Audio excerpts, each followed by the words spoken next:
Hello everyone, कैसे हैं आप सब। सबसे पहले आप सभी को हैप्पी न्यू ईयर।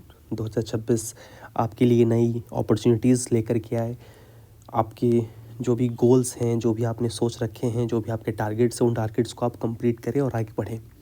देखिए वैसे तो देखिए जो नया साल होता है सबके लिए अलग अलग तरीके से होता है। कुछ जो बिजनेसमैन होते हैं उन्हें अपने बिज़नेस को कैसे आगे बढ़ाना है, वो ये सोचते हैं कि हमारे साल का जो टर्नओवर होना चाहिए कितनी होनी चाहिए।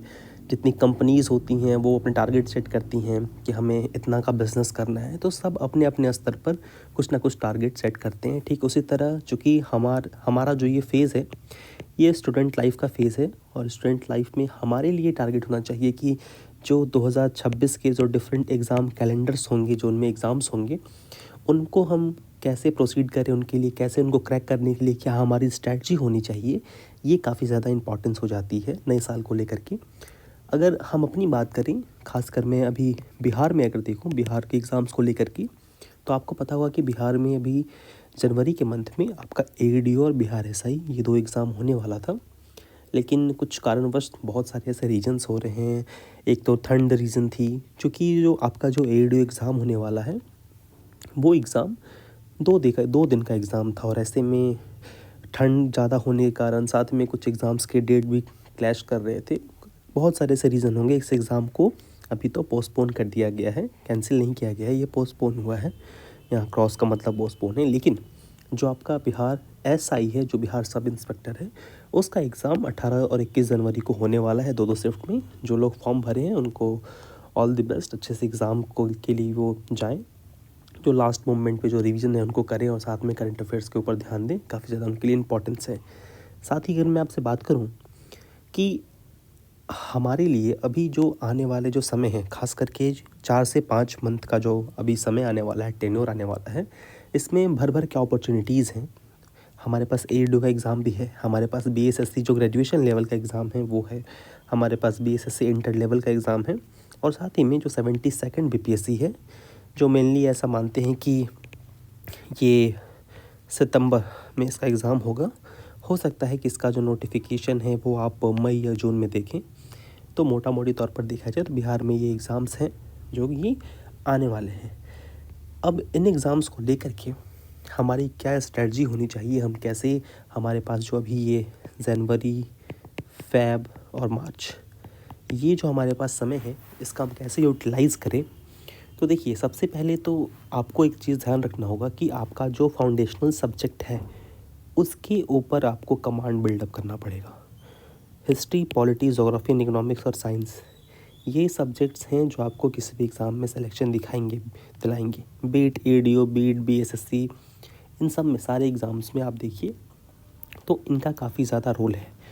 तो सबसे पहली तो जो हमारी स्ट्रैटेजी ये होनी चाहिए कि अगर हम कहीं कोचिंग कर रहे हैं तो वहाँ कोचिंग में इन सब्जेक्ट्स को अच्छे से करें। अगर हम सेल्फ स्टडी कर रहे हैं तो हम एक एक करके इन सारे सब्जेक्ट्स को अच्छे से कंप्लीट करना स्टार्ट करें। इनके ऊपर नोट्स बनाएं, अगर नोट्स नहीं है तो मल्टीपल रिवीजन करें। साथ ही में मैं चाहूँगा कि चूँकि ये 2026 है, न्यू ईयर है, अभी ज़्यादा समय भी नहीं हुआ है, आज देखा जाए तो 3 जनवरी है, करंट अफेयर को आप इग्नोर ना करें। करंट अफेयर देखिए सबकी अलग अलग स्ट्रैटेजी होती है। कुछ लोग होते हैं जो डेली करंट अफेयर पढ़ते हैं, कुछ लोग होते हैं जो वीकली बेसिस पर करंट अफेयर टारगेट करते हैं और कुछ ऐसे होते हैं जो मंथली मैगज़ीन पढ़ना प्रेफर करते हैं।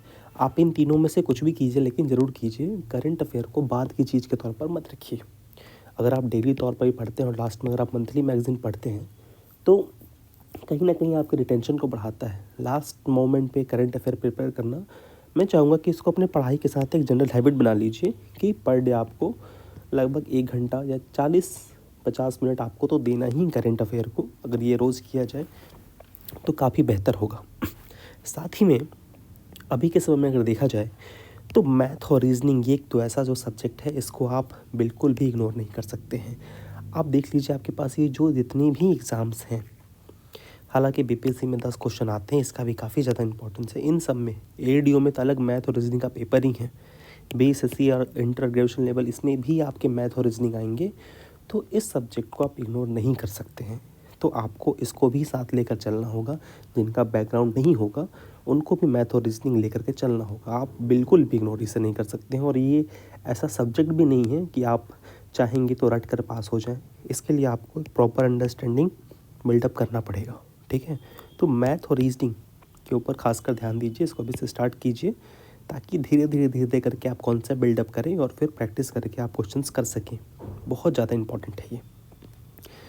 साथ ही में एक और चीज़ ध्यान रखिए कि आप जब सब्जेक्ट को स्टार्ट कर रहे हैं, अगर आप, हो सकता है आपने बहुत पहले पढ़ा हो, लेकिन अगर आप रिवीजन कर रहे हैं, अगर आप कहीं क्लासेस कर रहे हैं तो कीजिए, अच्छी चीज़ है।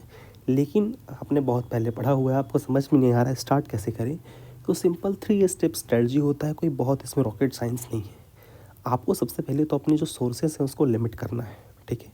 सोर्सेस लिमिट कीजिए, सोर्सेस को लिमिट करने के बाद उनका रेगुलर रिवीजन कीजिए और एमसीक्यू प्रैक्टिस कीजिए।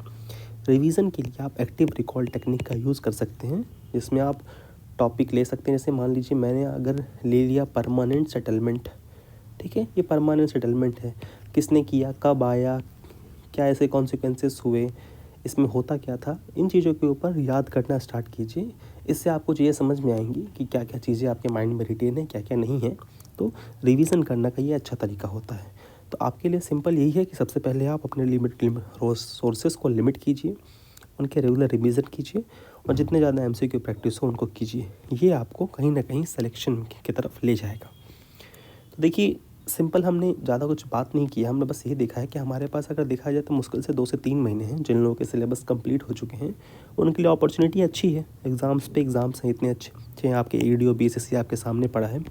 और इसके लिए अगर आप सिंपल पहले अपने फाउंडेशनल सब्जेक्ट को बिल्ड कर लेते हैं, करंट अफेयर के ऊपर ध्यान देते हैं और साथ ही मैथ और रीजनिंग को अगर आप पैरेलल ले चलते हैं, तो कहीं ना कहीं जो है ये आपको इन एग्ज़ाम्स को क्रैक करने में ये आपकी हेल्प करेगा। साथ ही में हम भी सोच रहे हैं कि धीरे धीरे चैनल के ऊपर हम धीरे धीरे कुछ कुछ जो टॉपिक हैं, जो इंपॉर्टेंट टॉपिक्स हैं, उन टॉपिक्स के ऊपर सेपरेट वीडियो ले आएँ, जो कॉन्सेप्ट वीडियोस होते हैं उसको हम लाने के लिए सोच रहे हैं। अगर आपको पर्टिकुलरली किसी टॉपिक पे अगर वीडियो चाहिए हो तो आप बता सकते हैं कि कहाँ हम मतलब अगर आप कुछ सजेशन देना चाहते हो या फिर किस टॉपिक पे आप चाहते हैं कि हम नेक्स्ट वीडियो को बनाएं, तो आप ज़रूर बताइए। एंड स्ट्रेटजी को फॉलो कीजिए, डेफिनेटली आपकी बहुत ज़्यादा हेल्प करेगा। Thank you so much.